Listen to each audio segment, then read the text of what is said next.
Welcome to the Social Bee podcast with your host, Louise Brogan. Every week, Louise will be bringing you a podcast all about women entrepreneurs, talking about their challenges, their goals, and inspiring you to either start your own business or grow the business you have. Visit www.socialbeeni.com to join our community and pick up some lovely freebies to start marketing your business online today. Hello and welcome to today's episode of the Social Bee podcast.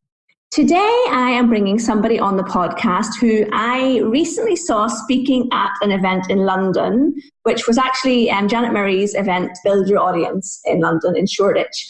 And Jess really impressed me because she didn't make up. A lot of the internet is full of people who talk about stuff that's kind of like an overnight success or I'll get you to six figures in 6 weeks type stuff. And Jess has built a business up over the last 4 years, which is now a really successful business. But what I loved about how she spoke was that she explained how consistency and turning up in your business is how you build a business. There is no real overnight success really in this day and age. And that's why I wanted to bring Jess on the podcast. Also, Jess is an expert on video and has an amazing YouTube channel. And in the Social Bee Academy this month, because I'm going to release this for August, so if you're listening to this as it goes out, we're going to be actually doing a video challenge and focusing on video. And so therefore, this was perfect timing.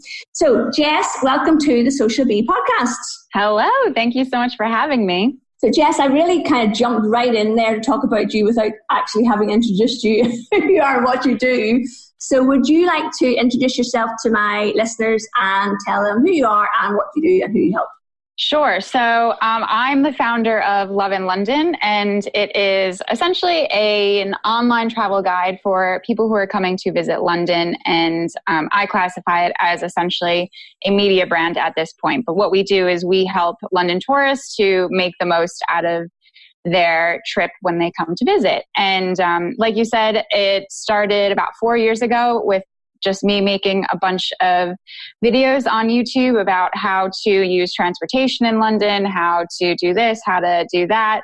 And it started to build up an audience and gain traction. And now it's a full-blown business that covers not only content production, so primarily producing videos for YouTube still on a weekly basis for our 100,000 subscribers. Mm-hmm. But also we have a digital travel guide that we sell and a vacation photography service. So it's quite a big thing now to go on an international holidays, especially for Americans.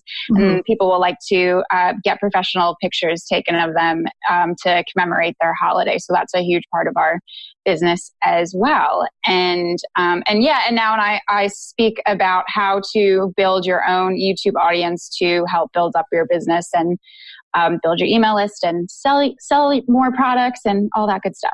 Yes. Let's go back to the start, and then I want to really dig into your products and how you built those up afterwards. But when you initially started these videos 4 years ago, did you intend this to be a business, or was this something like you did, like a lot of people talk about a side hustle? Did you think it was going to be a business, or was it really a hobby?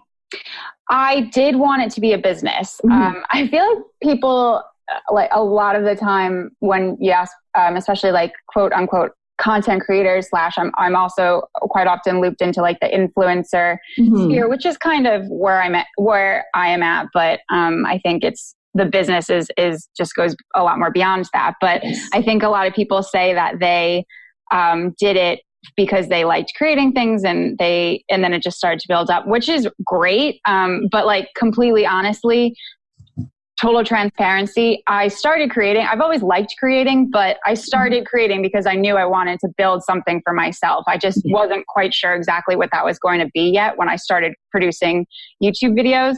And I knew I wanted to do something in travel, and I knew that I wanted to create YouTube content specifically because I realized that I was consuming YouTube personally like crazy. Like even to this day, every single morning I wake up and I have certain YouTube channels that I watch for news and for entertainment and things like that. And that is the kind of content that I consume. So I knew I wanted to get into that space and try to build a business off of it. And I didn't envision that it would get to, not that it wouldn't be successful, but I didn't envision that it would take the path that it's gone to at this point.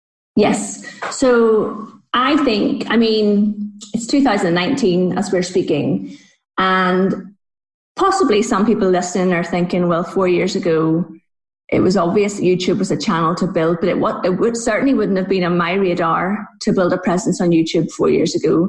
Maybe in the UK, it's slightly different. And maybe in the States, people were recognizing the value in building a YouTube channel before. Would you say that? Would you recognize that as a... It depends on who you talk to, because even to this day, both in the US, both here, and around the world, there are people and of all ages, but there are people who just don't get it.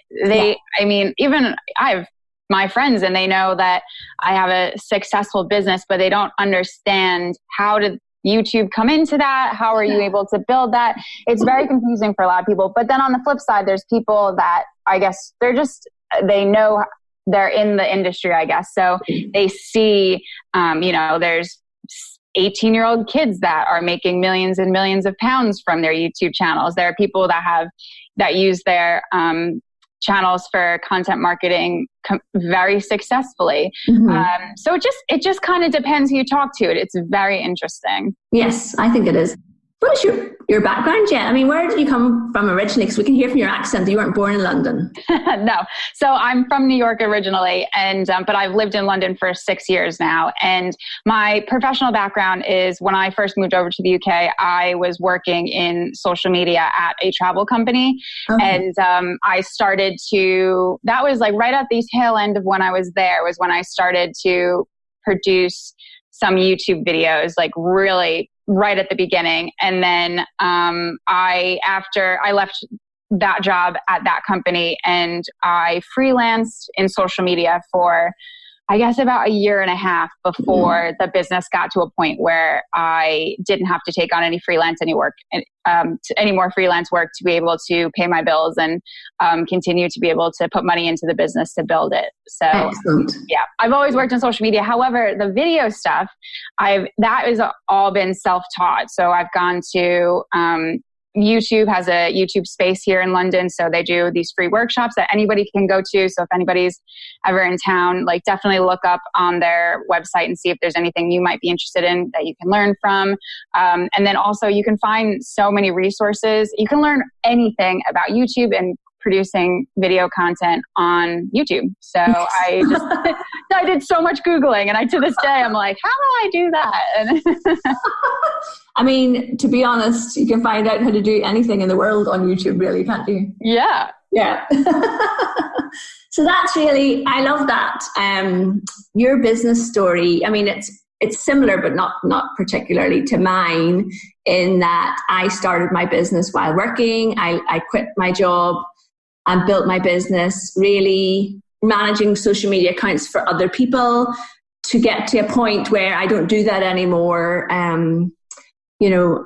wouldn't have said I freelanced. I would have said I had clients that I did social media management for. And now my space is really teaching about social media, because a lot of people who listen to this podcast are in jobs and they're looking for a way to maybe start a business or build a business to leave that job. So I think both our stories would really resonate with those listeners that, there is no straight path either, is there? You do something and you find something that works and you focus more on that, I think. And that's a really great tip to share with somebody who's sitting listening to this and thinking, oh goodness, I really, I want to do something else. I want to do something different.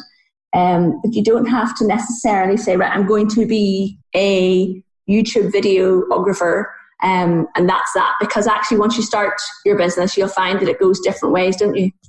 Yes, exactly. And I think that's really good what you've said about there's no clear path, because we do hear so many stories these days of people who, walked into work one day and they were just like, I'm done, and they quit. And then 6 months later, they hopefully built a somewhat successful business, which that's fantastic. If that's the story, like that is super cool.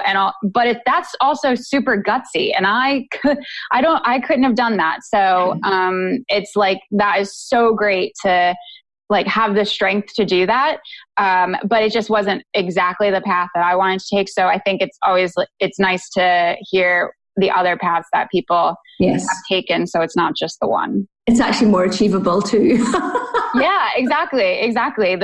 For me to be freelancing, I like had a really nice setup where I'd have a couple of agencies that would just, every time that I had a month that I really devoted to building the business. And then I was like, I could actually use a little bit of money coming in. I'd get a phone call for 3 days of work or a week of work or a month of work. And then I would, as soon as that was done, then I'd go back. And it actually was a really ideal way to be able to build up a business. And then with the end goal of not having to take on that work anymore, which was a great day when I realized I didn't have to do that anymore. Oh, that's brilliant. So actually that leads me into one of the things that I saw on your website. So talk to me a little bit about the vacation photo service that you offer. Yes. About that.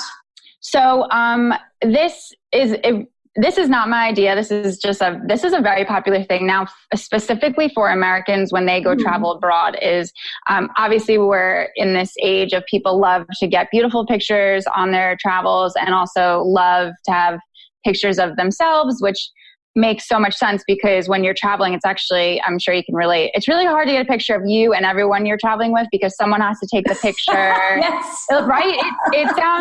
It really is so difficult because there's either someone's taking the picture, so not everybody's in it, or you hand your camera off to a stranger or your phone off to a stranger, which that's a little like, oh, I don't know about that. And then most of the time, even when you feel comfortable with that, like I've handed my camera off to people before and I'm like, were you looking at the screen? What are you photo? I'm not, like our heads are chopped off.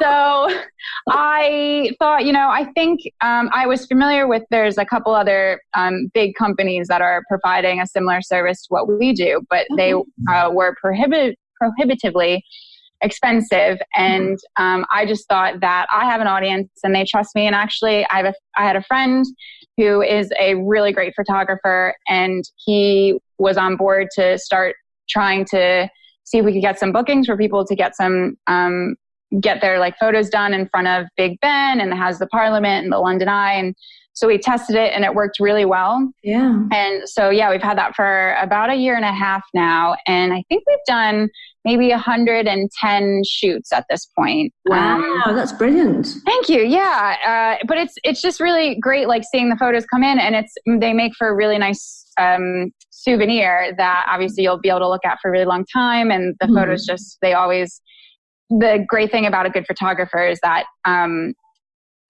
he or she can get really nice photos and pull like the personality out of someone, even if they're really nervous about the shoot. So yeah.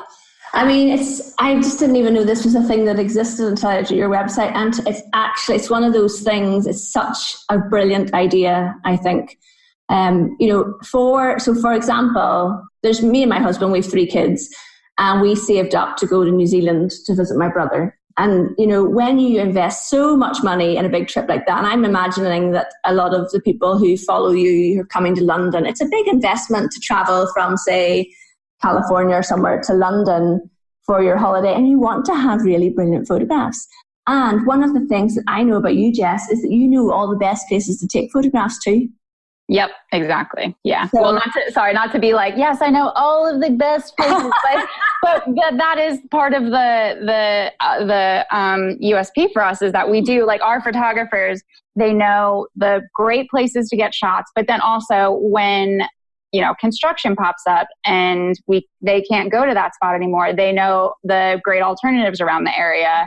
And when we have to do shoots where it's raining a lot of the time, because if we change shoots every time that the weather was predicted to not be nice, we would be constantly changing shoots because obviously that the UK weather is not very predictable. So, but to have somebody that can still make the sky look interesting and use the lack of light to the advantage of the photograph is really important. I just think it's a brilliant service to offer. Thank you. No worries. So let's talk a little bit about video, because as I said at the start, we're going to be in my membership, we're doing a video challenge.